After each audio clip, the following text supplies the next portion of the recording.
กระดักกระดอ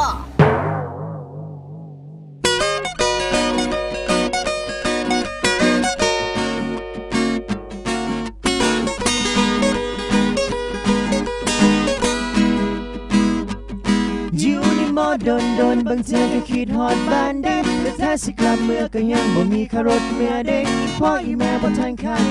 วเกี่ยวข้าวบ่ทันเอาคืนเราจะพอ บ้าผมอย่างนี้ก็ได้ นี่คือพระเอกของกงหันนะ โอ้ยคือห้องกงฟุตหันติเบิ่งยัง ไปมาเบิ่งน้ำเนี่ย เบิ่งนั่นแหละ อุ้ยเบิ่งน้ำเลยกว่า เบิ่งก็เบิ่ง โอ้สเปคเจ้าคือแบบอยู่ในรูปนี่บ่ ปีในหูเนี่ยมันอยู่ใช้ตาใครดอก อ้าวอยู่ในไซส์น่ะ ได้หรอกพี่สเปคสาวไปแท้ๆมันคืออยู่ในหูอีกดอกงามไปได้ก็ได้เขาจะปลอดบวม อ้าวปอดบวมมันก็ใกล้สิตายเท่านั้นแล้ว ปลอดบวมนมใหญ่ๆอะนะ จังสั้นติเจ้าบ่อยากคู่บ่สเปคข่อยเป็นแบบไหน บ้าโอ้ยอย่าคู่นี่นะอยากบอกนี่ จะพูดก็อย่าพูดสัน สเปคของข่อยต้องขาว งาม สูงบ่ตุ้ยบ่จอย แล้วก็ปอดบวมๆหน่อยนึงให้ทัวร์มาฮัลโหลได้เชียวฮะได้ไก่ลงติเป็นไหนฮะ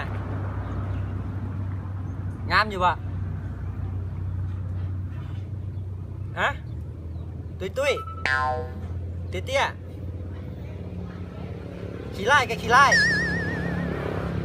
ปอดกับบวมโอ้ยอันนั้นเชียวเขาบอกห้องว่าไก่ลงเชียว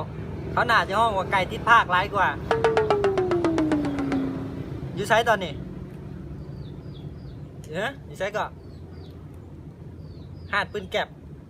อยู่ไซว่าหาดปืนแก็บเอาหันไปเก็บอยู่ใกล้ๆหันปืนก้นน่ะดิ